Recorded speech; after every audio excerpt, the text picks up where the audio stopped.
Hello and welcome to one and all. In this class, we will continue with the unemployment. We finished with the causes of unemployment, isn't it? Now we will move on to the consequences of unemployment. So unemployment is something we all know that it gives a feeling of hopelessness to the person, isn't it? So it is got so many side effects, which are the consequence of unemployment. So let us check out what are all the consequences of unemployment. So the first and foremost consequences, loss of human resources. So there are, India is having abundant labor supply, but they remain unemployed.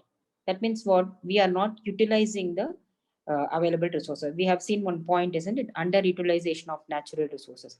So underutilization of natural resources also reduces the production. And apart from the same way, if you are not utilizing the human resources in the country, that also reduces the production, and it has got another side effect. So the same human resource, so what is happening? Only major percentage of the population, they are not working. So only the, so out of the total population, let us assume 40% of the population they are working. The remaining six, I mean, in the sense, out of the total labor force, not the total population, out of the total labor force in the country, let us assume 40% of the labor force are working, the 60% are remaining unemployed. So now what happens?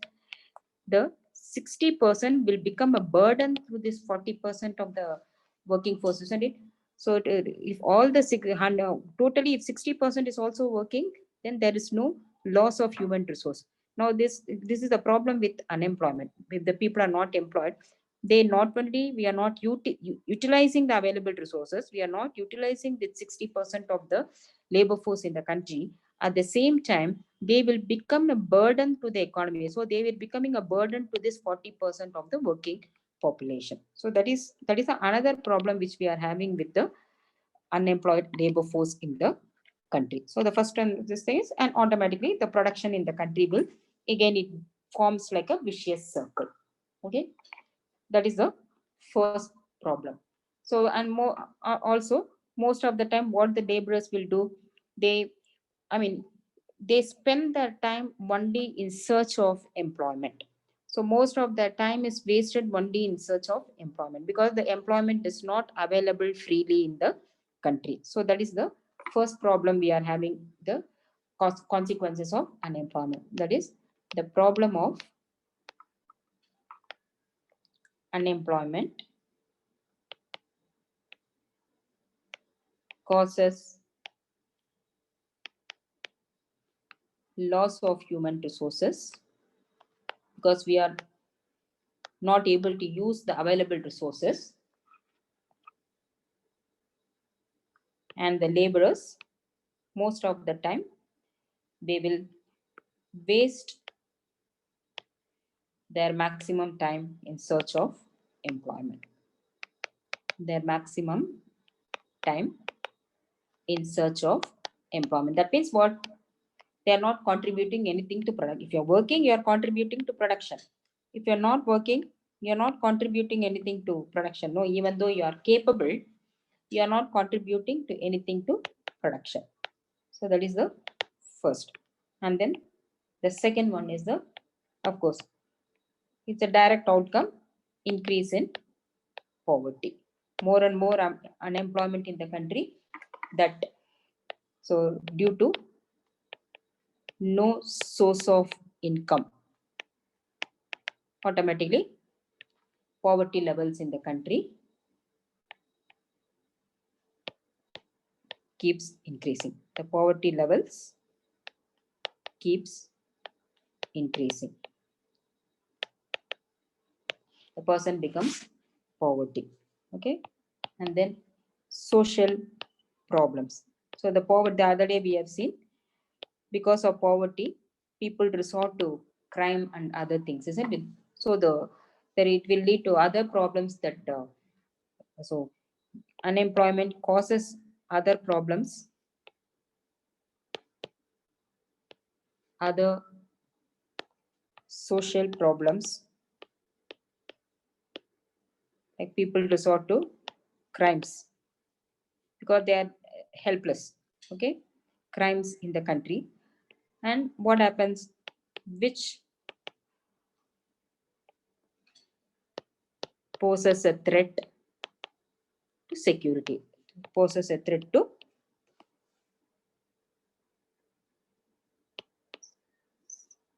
security, or security in the social security in the country. The society is not, people don't feel secured. So, sorry, social security in the country. Okay. Then next consequences, if there is no social security, if there is a social unrest in the country, automatically there will not be political stability in the country. People will lose the confidence in the whoever who is ruling the country. So the political instability will happen in the country. So the social insecurity, because of that,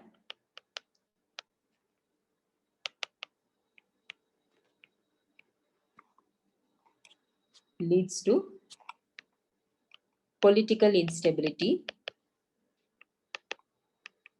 in the country, as people lose confidence on the government. If the government is not able to provide them the jobs, then automatically they will not have the any confidence on the government. Okay. Then the next problem, what is exploitation of labor. So now what is happening here, people are remaining jobless for a long period of time. So that leads to, so the supply is more, the demand is less. So when the supply of labor force is more and demand is less, automatically what happens, the price level comes down, the wage level comes down. So with a limited amount of work, so the employer will say, I'm going to give you only this much salary. If you are willing to work, you come and work, and you have to work from so and so, maybe overtime and all that, the person is supposed to work without any payment, because there is no bargaining power on the part of the laborers, because he remains unemployed for a long period of time. So he cannot bargain with the employers. So that leads to the employer will start exploiting the labor force. Okay. And the conditions of working condition might not be proper. So under all those harsh conditions, the laborer might be expected to work, and he doesn't have any say in the matter. Okay. So the laborers might be exploited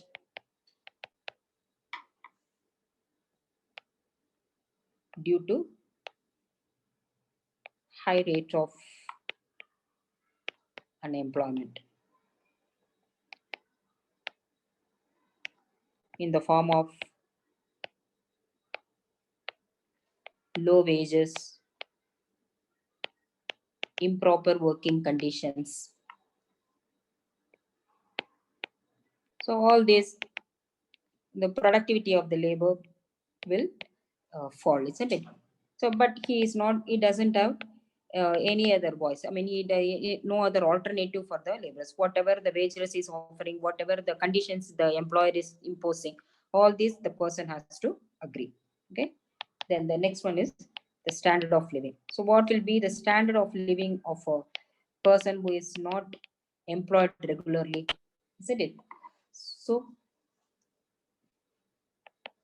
same thing. The exploitation of labor happens in the country because of this, due to too much competition for jobs.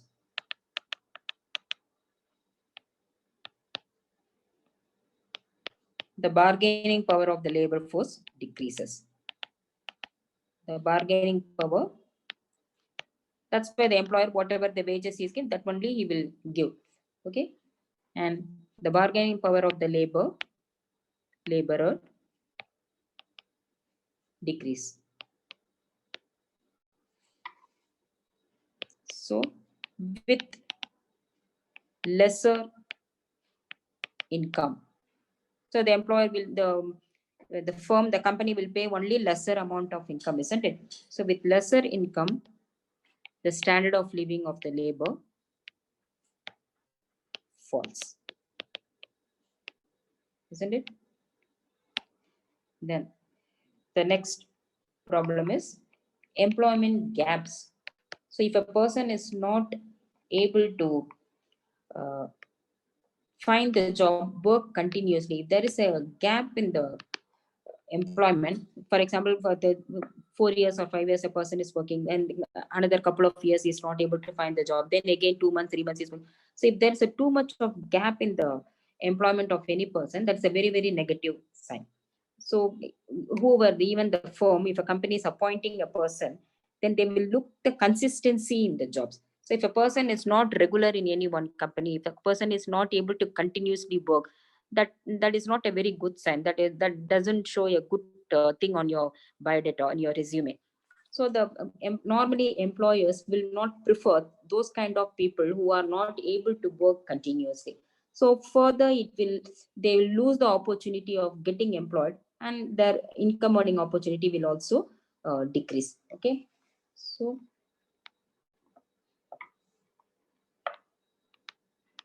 the gaps in employment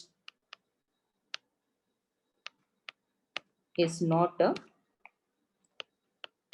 good sign. People with frequent breaks in their employment finds difficult to get a permanent job.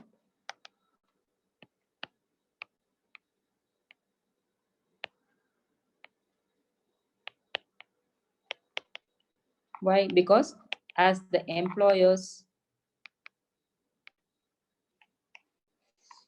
view this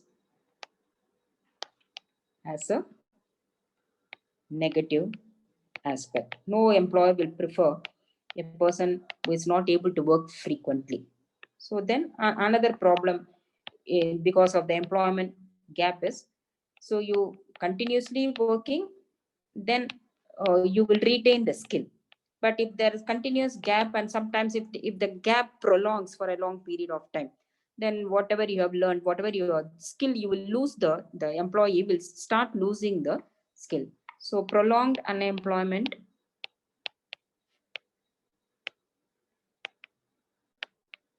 will result in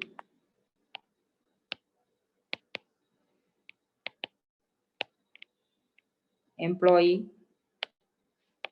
losing his or her skills.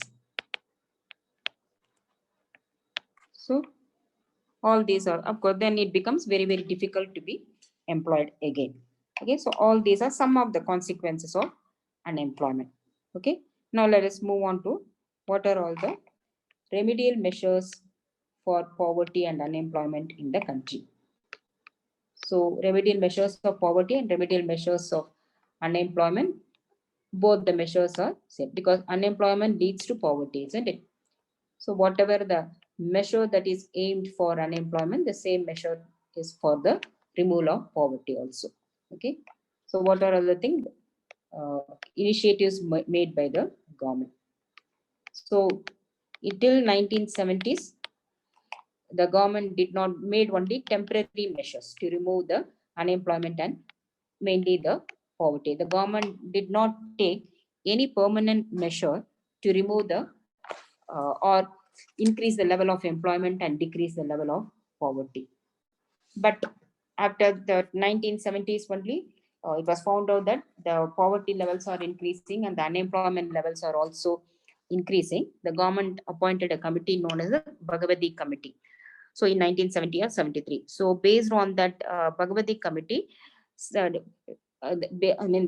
committee suggested the government that the government should take measures which will directly benefit the poorer sections of the population. So till then, the government was focusing only on the rise in the national income of the country. They were not focusing on the other aspects.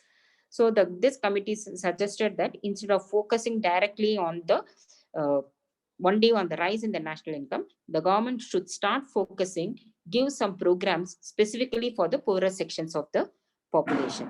So that's based on that.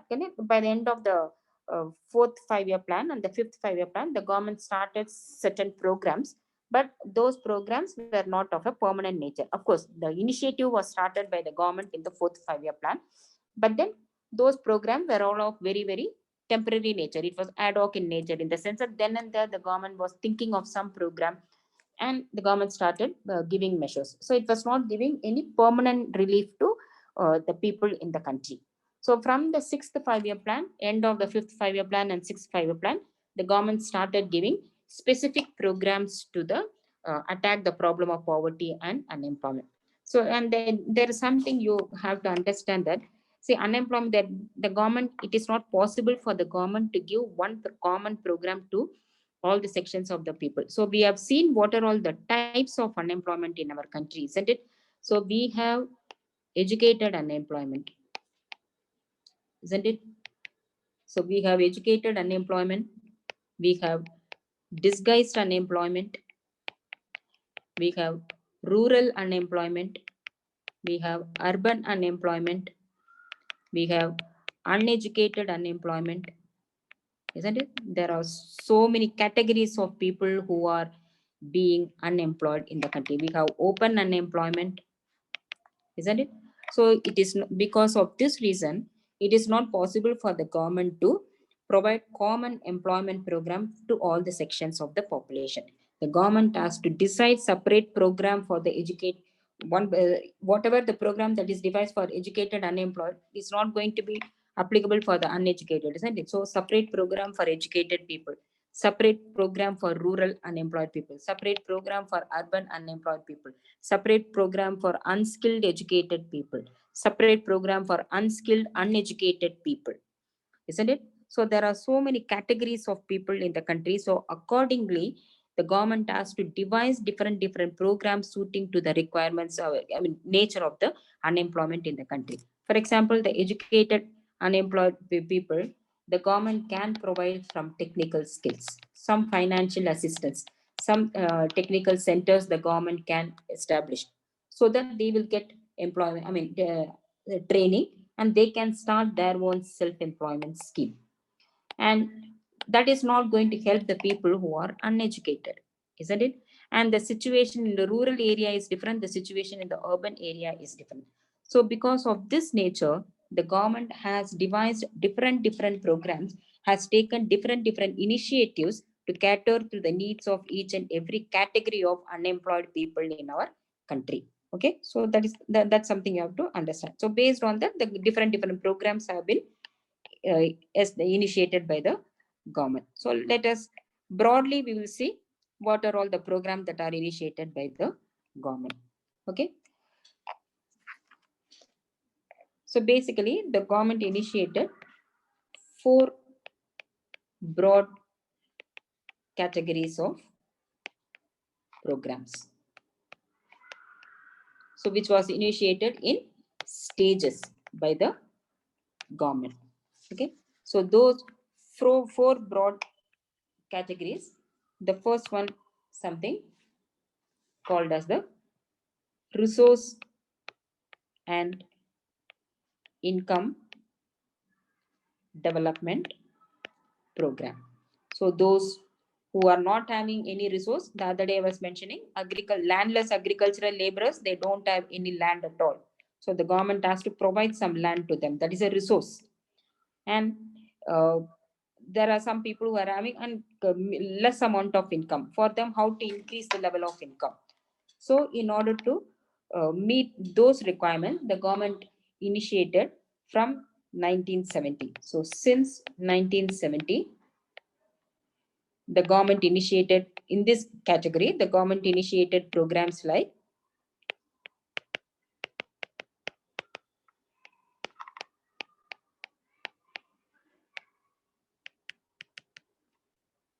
one is small farmers and development agency. Small farmer, if you remember, who is having between 1 to 2 hectares of land.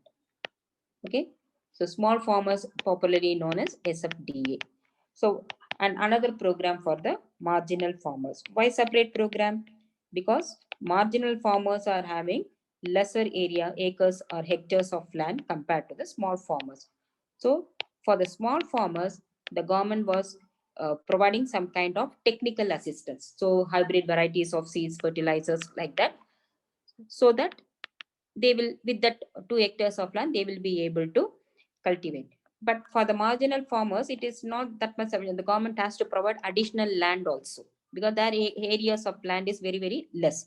So just providing only the seeds and fertilizers will not help them. So apart from the seeds and fertilizer, the government has to provide some financial assistance also to them, so that they will be able to purchase additional land, and then they will be able to cultivate the, they will become the small farmers, and then they, with the seeds and fertilizers, they will be able to start cultivating the land.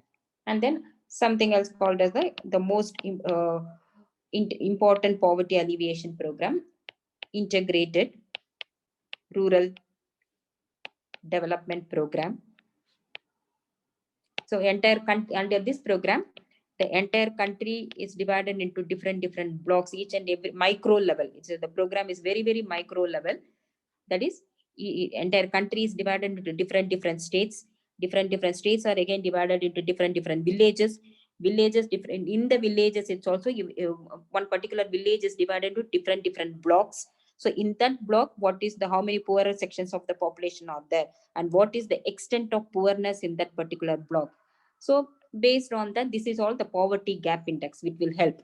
So based on that, separate programs were given for the those kind of people.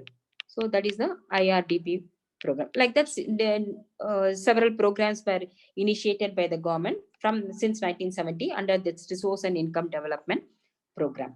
Okay, then the second program introduced by the government was special area development program.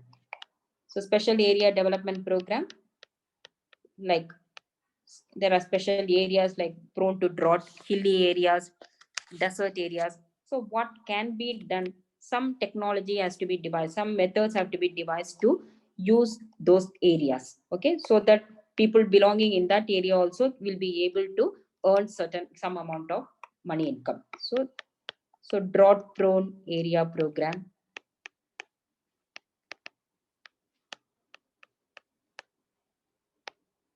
that is DPAP. Desert development program, the name itself says desert development. Use some technology, we have to do something to bring that area also into use, otherwise they will remain unutilized, isn't it? And we don't have choice, we have to bring them, make some use of those available areas in the country. So desert development program, hill development program. So they're all very difficult for cultivation. Accessibility is difficult, but then still something has to be done to utilize all these area also. So hill development program. Apart from that, forestry, people can depend on for allied activities of agriculture like forestry, dairy development. So everybody need not have to depend only on cultivation, isn't it? So this can be done. So that is a special area development programs. And the next one is the employment generation programs, or let me put it, programs for creating supplementary employment opportunities.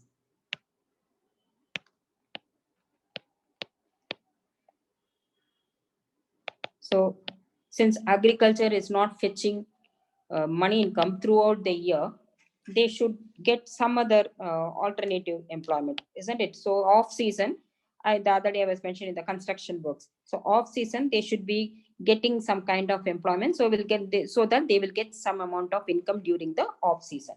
So under this, the programs initiated a National Rural Employment Program. So earlier, government was 1977. The government initiated a program known as Food for Work program. That is, the daily wage earners, they will be given after the work. They will be given partly in food grains, in certain quantities of pulses and certain quantities of rice, and the remaining part they were given in the form of money income, wages. So that program was renamed and made as a National Rural Employment Program. So then again another program specifically for the landless people, that is Rural Landless Employment Guarantee Program, which is known as the RLEGP. So you can see that this is mainly for the landless people. And something called as Prime Minister Integrated Urban Poverty Eradication Program. So what is the difference you find here? Eradication Program, that is PMUTEP. So the name this is for urban. So this program is mainly for the people, the poor people in the urban areas. This is mainly for these are all the program mainly for the people living in the rural areas. So that's what I mentioned. Different kinds of categories of unemployment are there. So needs, according to the needs of each and every batch of poorer sections of the people, area wise, the government has to initiate the program. And then this we have already seen the ongoing program, which is Mahatma Gandhi National Rural. Again, this is for rural employment generation program. So minimum 100 days, anyone volunteering to work, adult in any family, poor family, willing to work, should be given at least a minimum of 100 days of work. So MGNREGP. So this is something which is, this is already ongoing project now. Okay. And this is all these are expected to provide this supplementary employment opportunities to the labor force in the mainly in the rural areas. Okay. Then the next one, this also we have seen something called as the minimum needs program.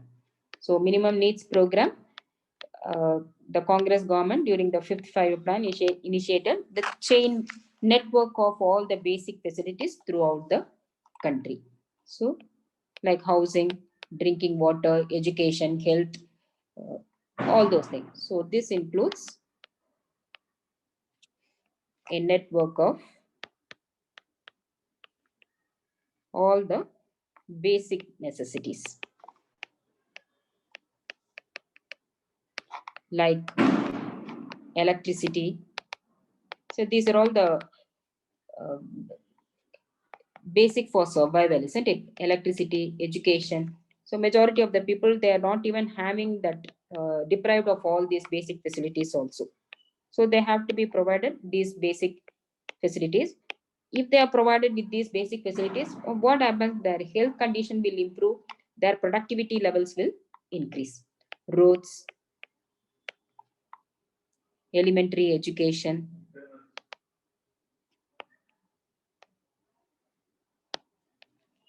housing, etc. So to both rural and urban poor. Okay.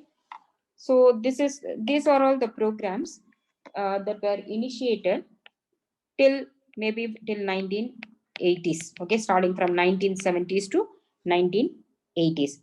But later, after 2000 and all, the program, I mean, when Mr. Vajpayee became the prime minister of the country, the strategy was slightly changed. I mean, he adopted a different strategy to remove the poverty or unemployment in the country. Okay, which I will explain to you in my next class. So this is not over. Still one more program, the different strategy in the later years, what has been followed by the government, that also is included in the eradication of poverty and unemployment in the country. Okay, which I will explain to you in my next class. Okay, so you people are able to understand. I mean, this is the same program what we have seen in inequalities. As I mentioned, inequalities, poverty, unemployment, they all go hand in hand. So whatever the program initiatives taken for one, either for inequality or unemployment, it is applicable for other also. Okay, so if you find this video useful, please like, share, and subscribe. So until my next video, take care. Bye bye.